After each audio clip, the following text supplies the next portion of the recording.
There's a man grilling hot dogs on my patio, wearing my apron, asking if I have any Dijon mustard, and I don't even know his name. Behind him, 3 kids are cannonballing into my pool. A woman is rinsing her dog with my garden hose, and someone's parked their Honda Civic right on my lawn. My actual private backyard that I paid for, maintain, and have fenced and deeded as mine. At first, I think I'm hallucinating, like maybe I blacked out and woke up in some alternate universe where I airbeamed my house without knowing. But then I see her. Karen, khaki capris, oversized sunglasses, clipboard in hand, strutting around like some suburban general inspecting her troops. She's acting like she owns the place, which is hilarious because last I checked, her house is 4 doors down, nowhere near this disaster she's orchestrating on my turf. That's when it hits me. This isn't a misunderstanding. It's a full-blown turf invasion. If she wants war, she picked the wrong backyard. It all started 3 months ago when I moved into what was supposed to be a peaceful cul-de-sac on the edge of Cascadia Hills. I'm a software engineer, working remotely, which means I spend my days juggling calls across 3 time zones while wearing pajama bottoms. All I wanted was a quiet place with decent Wi-Fi and enough yard for a grill and maybe a hammock. This house had it all: space, privacy, a generous backyard backing up to a green belt. It was perfect, until I met Karen Thompson. Karen's the self-appointed queen of the HOA. Nobody remembers voting for her. She's got a permanent squint that screams suspicion and a tone that turns every sentence into an accusation. Within my first week, she dropped off a 10-page welcome packet stuffed with rules, half of which seemed made up, like how lawn decorations can't exceed 4 inches unless seasonally sanctioned, whatever that means. I smiled, nodded, and mentally filed her under handle with extreme caution. The first couple of weeks were uneventful, aside from a few passive-aggressive notes about my trash bins being too visible from the street. Then came the Saturday I walked out back to water my succulents and nearly tripped over a cooler full of beer that wasn't mine. Looking up, I saw the invasion in full swing. People lounging under umbrellas, a folding table covered in chips and salsa, some dude making margaritas with a blender plugged into my outdoor outlet. I approached calmly, tapped the grill guy on the shoulder, and asked, "Excuse me, but what's going on here?" He smiled like I was the weird one. "Oh, hey, Karen said we could use the community space today. Great spot, by the way, you must live nearby." I laughed out loud, not because it was funny, but because if I didn't, I'd scream. I told him this wasn't community space, it was my backyard. He blinked, then pointed at Karen, who was holding court by the pool, handing out reusable plates. Marching over to her felt like walking into enemy territory. "Karen," I said, keeping my voice even, "why are there strangers in my backyard?" She didn't flinch. "Oh, hi, Jake. Don't be silly. This is community green space. It's marked on the HOA's original property map. Didn't you read the handbook?" She gestured to the crowd like she was hosting a potluck, and I was the guy who forgot a dish. I told her I had the updated property plat filed with the city, clearly marking this as my private lot. Her smile didn't flicker. "Maps can be misleading," she said. "Besides, you weren't using it." I stood there, stunned, surrounded by potato salad thieves and pool float invaders, realizing Karen wasn't just mistaken, she'd orchestrated this. She'd invited people onto land she didn't own, convinced them it was a shared amenity, and was completely unbothered when confronted. I asked her to get everyone to leave. She told me to chill out and enjoy the sense of community. That's when I knew this wouldn't be solved with polite conversation. I called the non-emergency police line to check my options. The officer confirmed I could legally ask them to leave and consider it trespassing if they refused, but he warned that for long-term peace, I might need to take it up with the HOA, which was laughable since the HOA was the problem. This wasn't a one-off either. Neighbors I barely knew started telling me stories. Karen rerouting dog-walking paths across driveways, unlocking gates for maintenance workers without notice, even hearing a band for her house and aiming the speakers at a neighbor's yard instead of her own. She wasn't just entitled, she was a menace. That night I sat on my patio, now cleaned up but still faintly smelling of grilled corn and Karen's hubris, thinking about how to handle this. I could lawyer up or escalate to the city, but those were slow, boring solutions. I wanted something faster, louder. That's when the idea hit me. My cousin Tank, yes, that's his real nickname, is getting married. He's the chaplain for a biker club called the Southern Sons, and they'd been hunting for a wedding venue for weeks, kept getting turned down for being too rowdy. Tank would love this space, and if Karen thought my backyard was a public park, I'd give her an event she'd never forget. I picked up my phone, dialed Tank, and said, "How'd you like to have your biker wedding at my place? Open bar, full band, fireworks included." Tank shouted so loud with joy I had to pull the phone away from my ear. "Just tell me when, cousin, we'll bring the whole gang." As I hung up, imagining Karen's reaction to 50 Harley engines revving outside her white picket fence, I felt the peace she'd stolen from me return. It was temporary, sure, but I knew the best revenge was loud, legal, and impossible to ignore. Let the HOA find me. Let Karen call the cops. She'd learn the hard way you don't trespass on a nerd's backyard and expect to walk away unscathed. Tank didn't waste a second.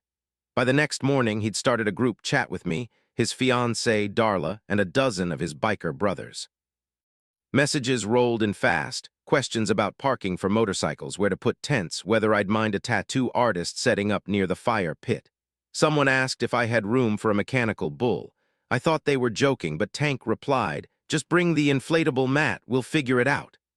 Darla chimed in, wanting a fire-breathing performer for the first dance. I was half terrified, half thrilled. This wasn't just a wedding anymore. It was a spectacle in the making, and it'd happen right under Karen's nose. Darla was sweet but had an edge. She worked in event planning, mostly for alternative weddings, so this was her Super Bowl. She said she'd handle permits, rentals, and caterers. "You just keep your yard open and make sure your neighbors know they're welcome, unless they're HOA board members. They can watch from behind their curtains." I offered to chip in financially, but Darla refused. "You're giving us the venue," she said. "Besides, Tank says this is revenge. Revenge doesn't come with a price tag." I liked her already. In just 3 days, my once quiet backyard transformed into something out of a rock concert. Darla brought in a wedding planner friend who specialized in themed events.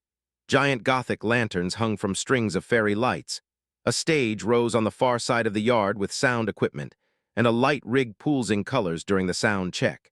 And a custom arch shaped like intertwined motorcycle handlebars stood ready for Tank and Darla's vows.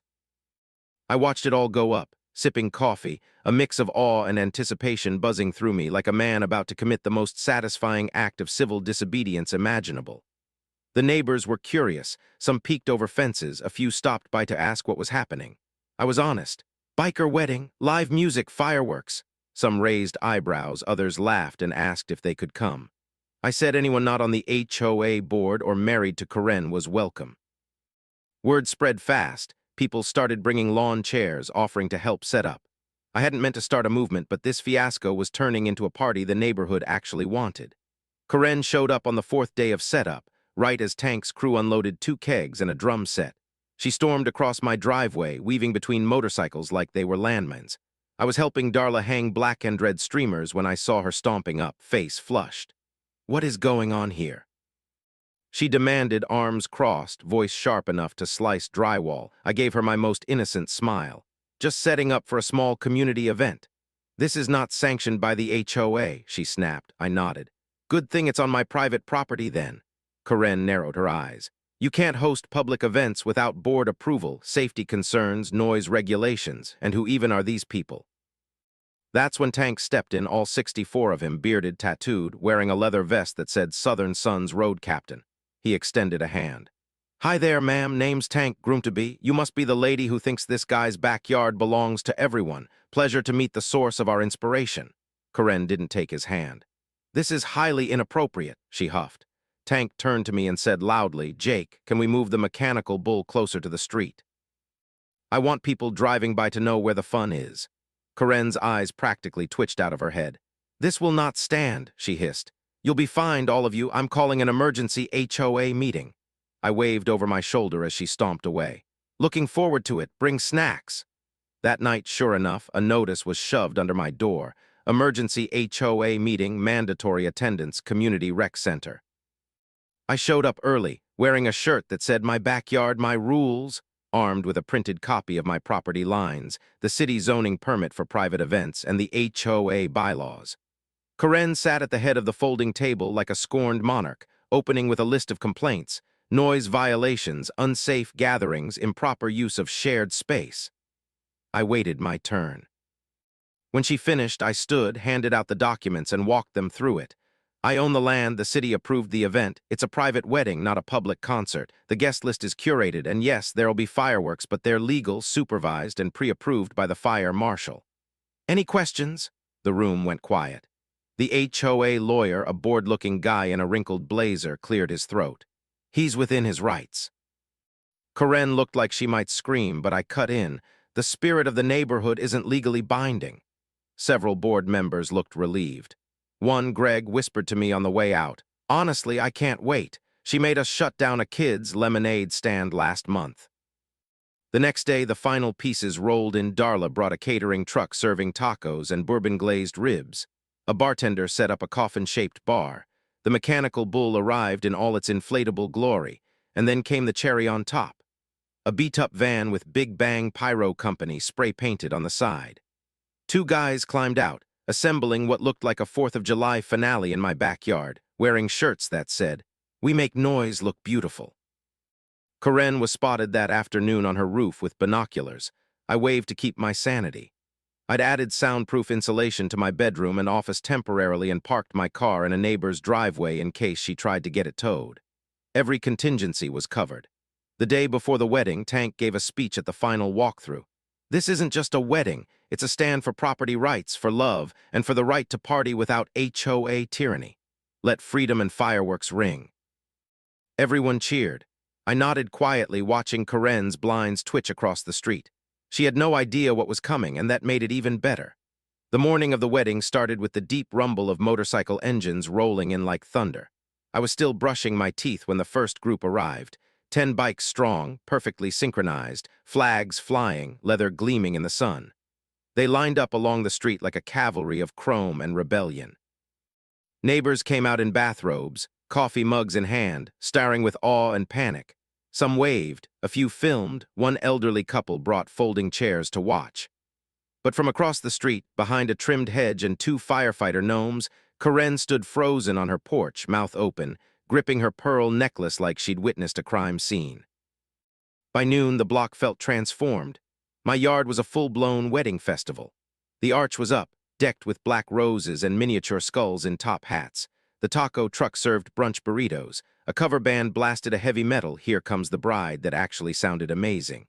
Tank arrived in full gear, flanked by best men in matching denim vests with "United by Road, Bound by Love" patches. Darla rolled in on her cousin's chopper, wedding dress flowing like a flag of a newly declared nation. The ceremony was set for 4, but people gathered hours early. Guests brought gifts, lawn chairs, coolers, enough beer to sink a canoe. My neighbors, the cool ones, mingled like it was Coachella. Karen made 3 appearances, stomping around the perimeter, whispering into her phone. At one point, she pointed at a guy roasting corn over a portable flame and yelled, "That's an open fire violation."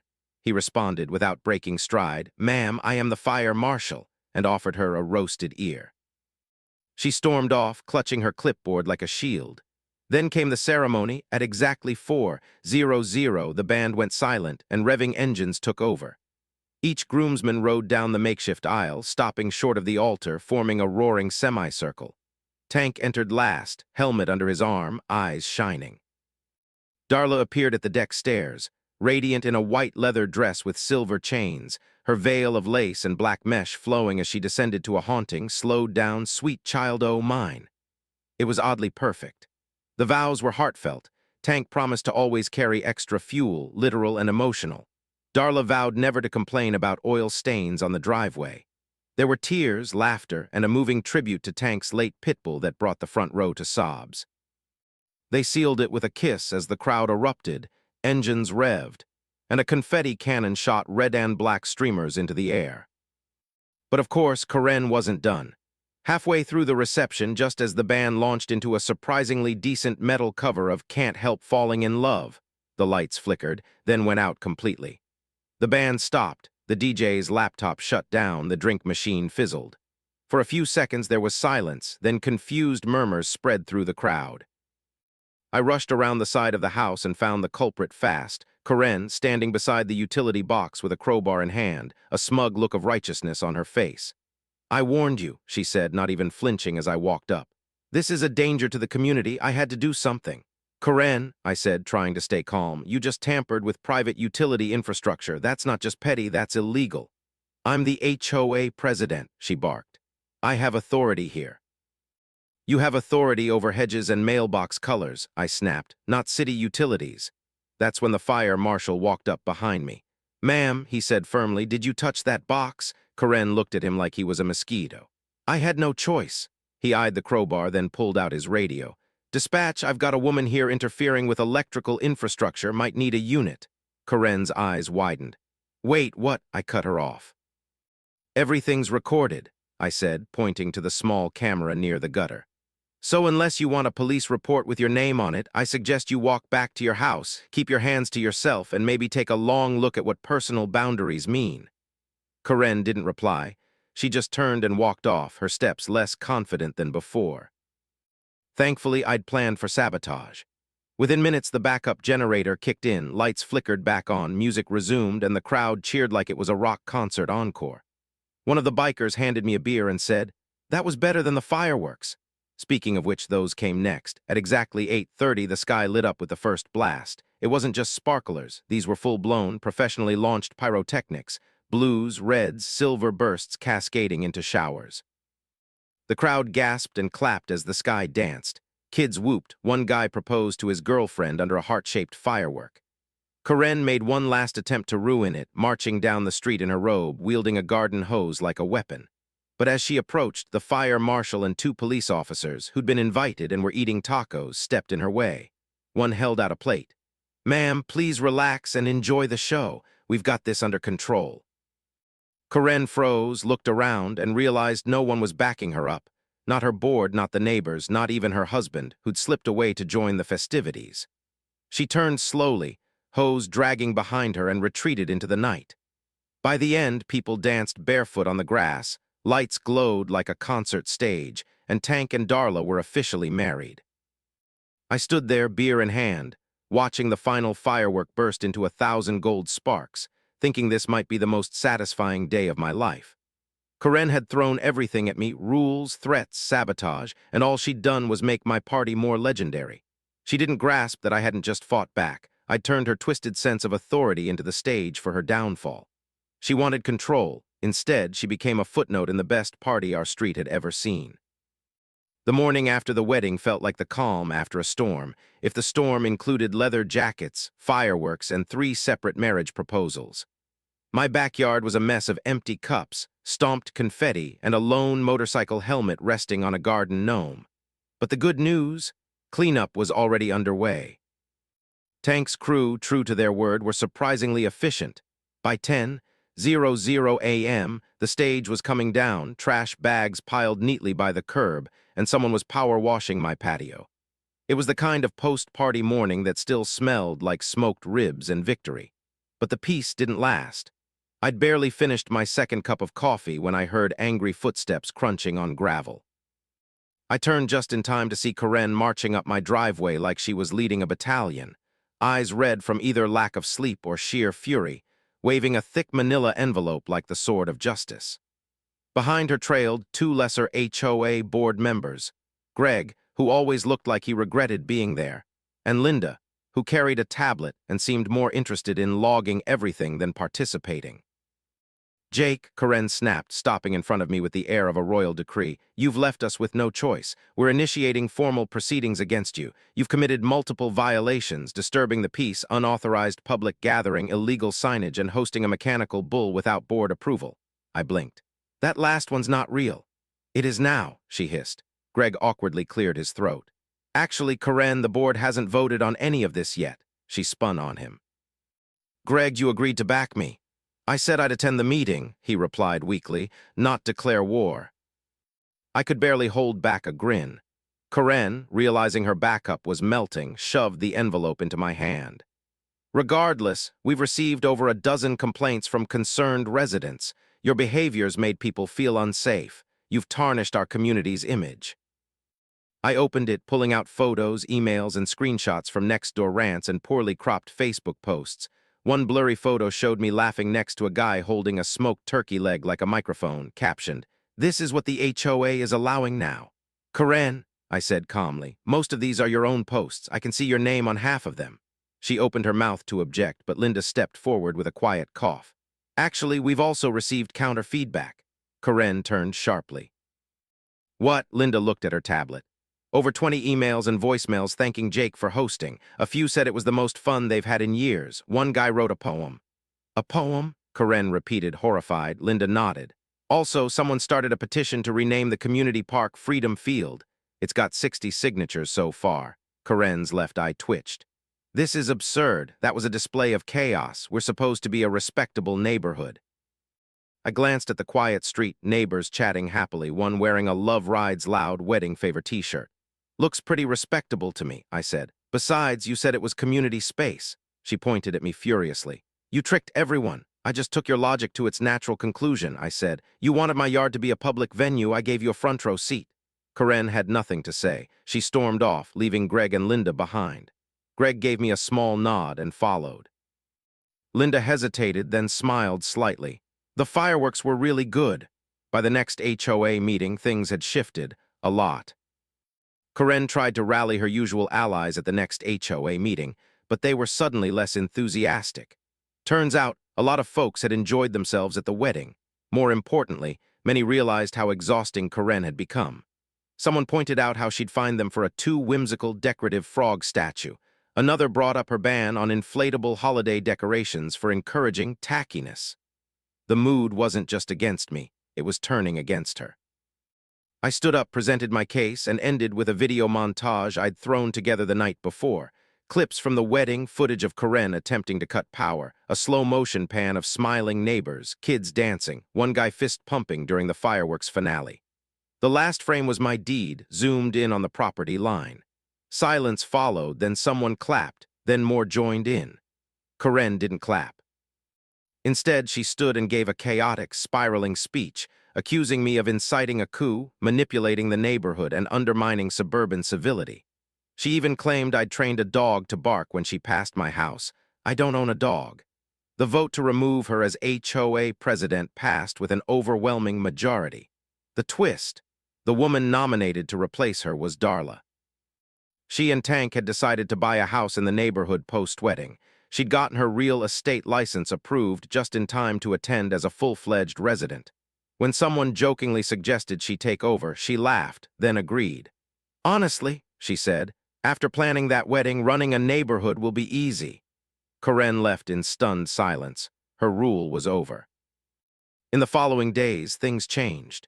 The new HOA board revised the bylaws, axing half of Karen's ridiculous rules. Decorative frogs were now allowed. Inflatable Santas made a comeback.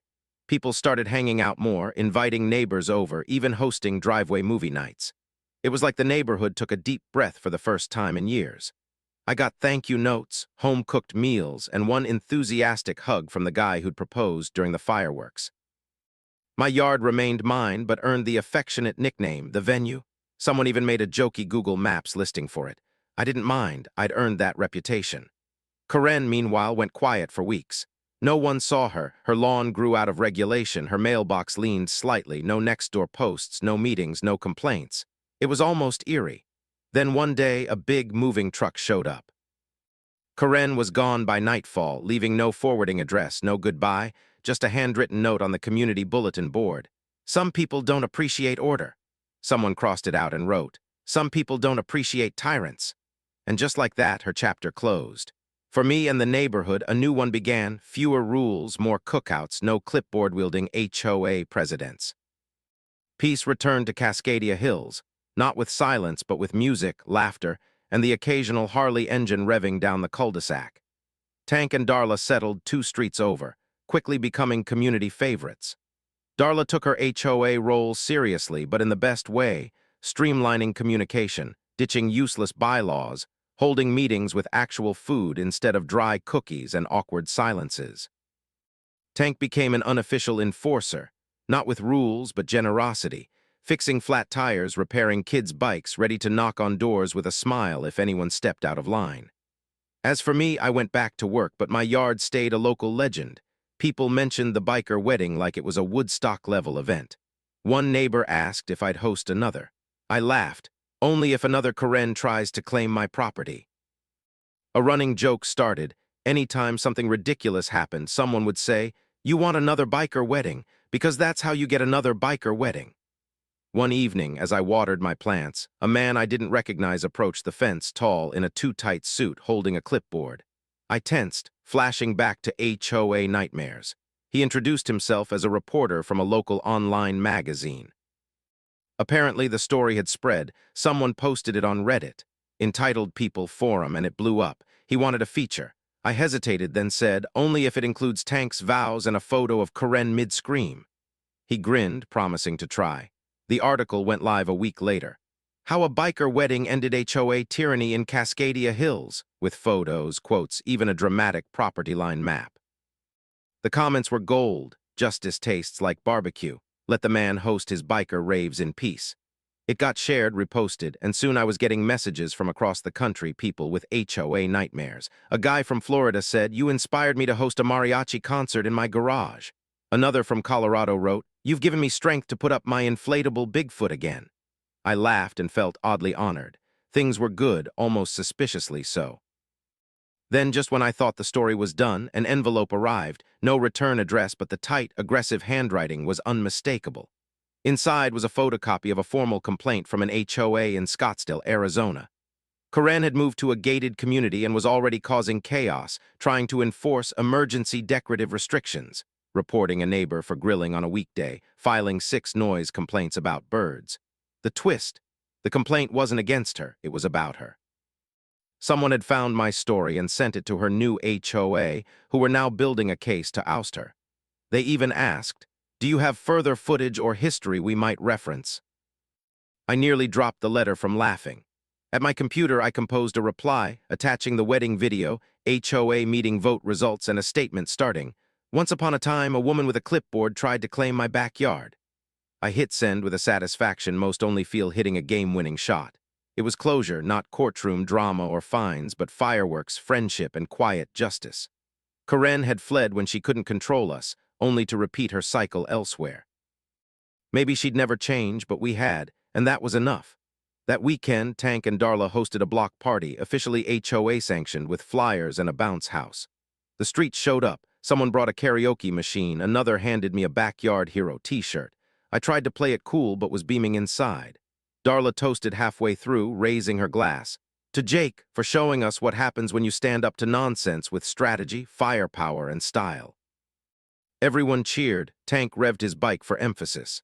As music played and lights twinkled, I felt something I hadn't in a while: belonging. Not long after, a kid rode by on his bike and called, "Hey, Mr. Jake, when's the next biker wedding?" I smiled. "Hopefully never, buddy, but if we need one, I've still got the arch." He nodded solemnly, like I'd said something profound, and maybe I had. Sometimes the best way to deal with control freaks is to show them how little power they have when a community stands together, especially when truth's louder than a clipboard. And if that truth comes with leather jackets and a fireworks finale, all the better. Cascadia Hills kept breathing, balanced, happy, alive, and my backyard stayed mine, a quiet legend in a neighborhood finally free.